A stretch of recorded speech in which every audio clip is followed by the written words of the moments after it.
Assalamualaikum warahmatullahi wabarakatuh. Perkenalkan, saya Hanika Altian, kelas 4B SDN Pancoran 01 Pagi, Jakarta Selatan. Kali ini saya akan bercerita tentang sejarah Sunan Kudus.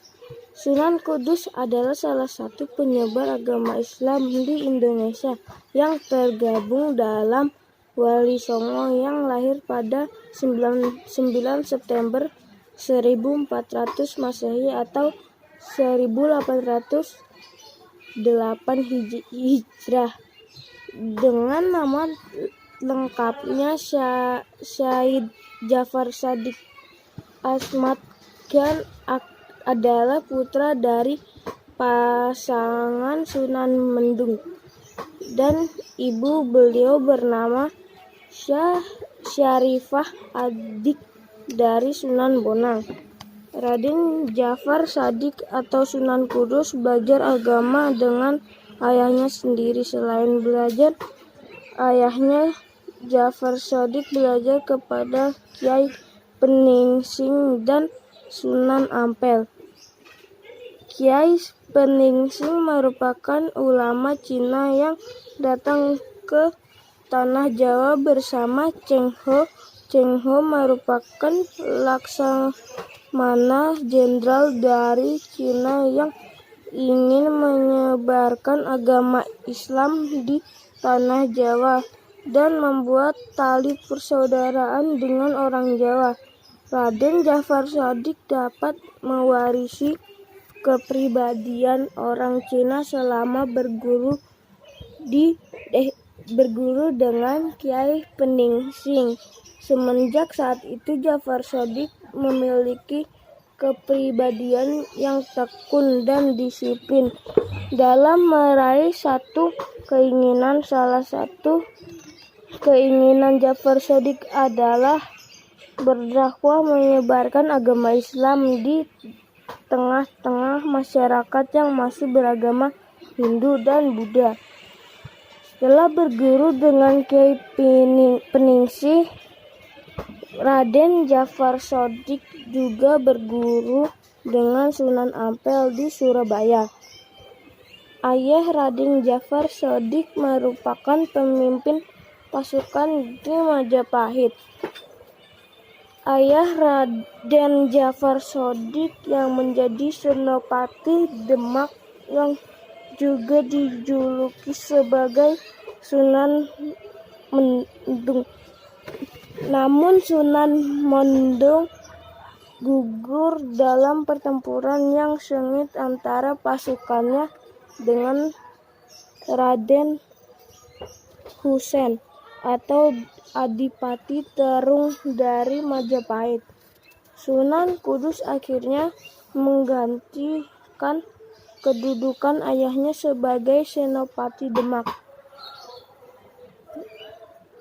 Walau menjadi Senopati Demak, Raden Jafar Shadiq tetap melanjutkan berdakwahnya di daerah Kudus dan sekitarnya. Perjuangan Raden Jafar Shadiq dalam berdakwahnya adalah tetap tenang dan cara yang halus. Cara tersebut ditempuhkan agar masyarakat tidak terpaksa untuk menerima ajaran-ajaran yang diberikan Raden Jafar Shadiq. Jafar Shadiq juga seorang ulama yang suka mengembara. Beliau pernah mengembara ke tanah suci Mekah untuk menunaikan ibadah haji. Ketika Jafar Shadiq berada di Mekah, ada seorang penguasa yang sedang mencari orang yang mampu menghilangkan wabah penyakit dengan imbalan sebuah hadiah. Sayangnya banyak ulama dan tabih yang gagal untuk menghentikan wabah tersebut. Setelah Jafar Shadiq mendengar kabar tersebut, beliau menghadap penguasa di sana. Lalu Sunan Kudus ditanya apa mampu menghilangkan wabah tersebut. Akhirnya Sunan Kudus dipersilahkan mengikuti sayembara tersebut. Kemudian Sunan Kudus dipersilahkan melaksanakan niatnya. Akhirnya Sunan Kudus berdoa dan membaca amalan-amalan di tempat tersebut. Tidak lama kemudian wabah penyakit tersebut menghilang. Bahkan warga yang sakit akibat penyakit tersebut tiba-tiba sembuh dengan cepat. Penguasa Arab tersebut sangat senang dengan hilangnya wabah tersebut. Hadiah yang dijanjikan akan diberikan kepada Ja'far Shadiq, yaitu Sunan Kudus. Namun Ja'far Shadiq menolak hadiah tersebut, hanya ingin meminta sebuah batu yang berasal dari Baitul Maqdis. Dan akhirnya Sunan Kudus mendapatkan keinginannya. Batu tersebut dibawa pulang ke tanah Jawa, dan batu tersebut diletakkan di area imam Masjid Kudus yang sudah berdiri kokoh. Cara Sunan Kudus berdakwah. Dalam menyampaikan dakwah, Sunan Kudus juga menerapkan strategi Sunan Muria, Sunan Kalijaga, Sunan Bonang, dan Sunan Gunung Jati. Selain mempunyai strategi yang sama, Sunan Kudus juga mempunyai strategi tersendiri dalam berdakwahnya. Antara lain, yang pertama, mendekati masyarakat Hindu. Cara ini sangat sulit dilakukan, bukan karena masyarakat Hindu masih memegang teguh kepercayaan mereka, tapi cara ini tetap dilakukan agar masyarakat Hindu masuk ke agama Islam. Ajaran toleransi tersebut adalah menghormati sapi yang dikeramatkan oleh umat Hindu. Selain itu, Sunan Kudus juga membangun menara masjid yang hampir sama dengan bangunan candi itu. Yang kedua, mendekati masyarakat Buddha. Setelah masjid dibangun, Sunan Kudus membangun sebuah tempat wudhu yang membentuk pancuran sebanyak 8 buah. Setiap pancuran diberi arca kebo gunara yang dihormati umat Buddha. Setelah umat Buddha melihat acara tersebut, mereka penasaran masuk ke area masjid. Setelah masuk ke area masjid, mereka terpengaruh dengan penjelasan Sunan Kudus. Akhirnya mereka masuk ke agama Islam. Yang ketiga, merubah inti mitoni atau selamatan. Acara selamatan merupakan acara yang disakralkan oleh masyarakat Hindu Buddha. Inti dari acara mitoni adalah bersyukur atas dikaruniai seorang anak.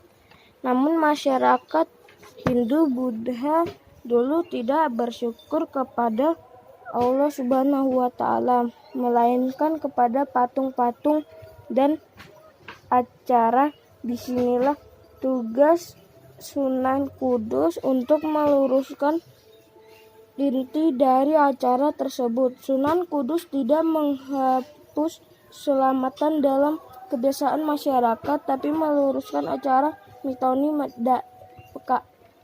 ke arah Islami. Pada tahun 1530,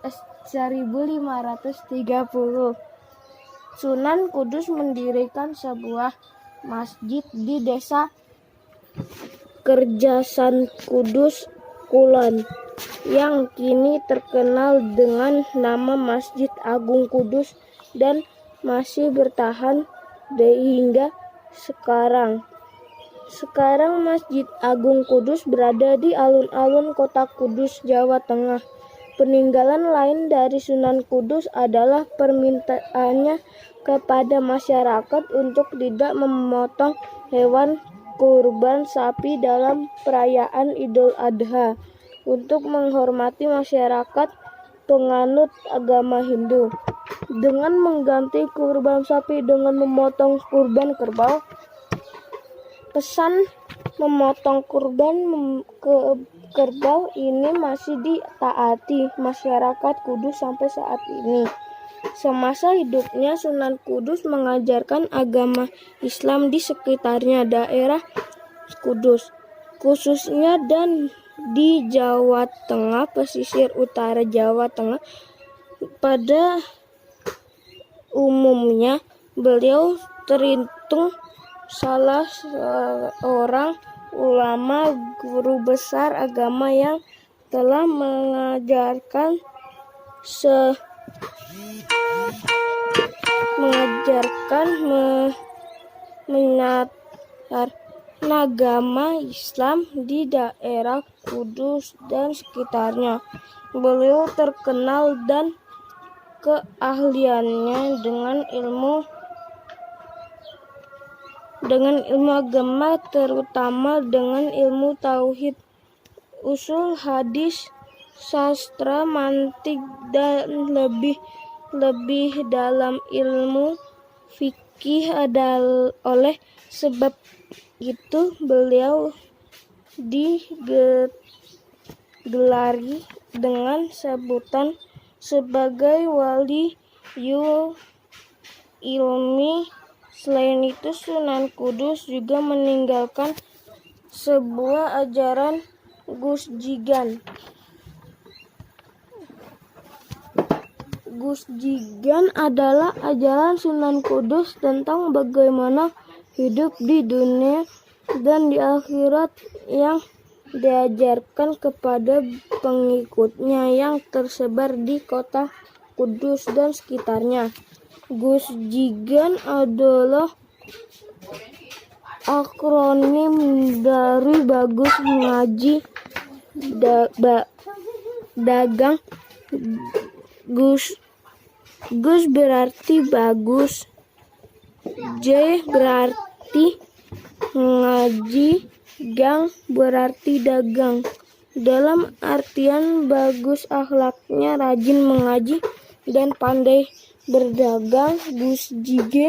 Gusjigang sendiri telah melekat kuat dalam kehidupan masyarakat Kudus, terlebih jika memusatkan perhatian ke Kudus Kulon, yakni pusat peradaban agama Islam di Kota Kudus. Sunan Kudus mengajarkan kepada masyarakat Kudus dan sekitarnya bahwa selain mementingkan kehidupan dunia ini, harus juga diseimbangi dengan kehidupan akhirat sebagaimana yang telah tercermin dalam ajaran Gusjigang itu sendiri. Itulah sejarah singkat tentang Raden Djafar Shodiq atau Sunan Kudus. Terima kasih.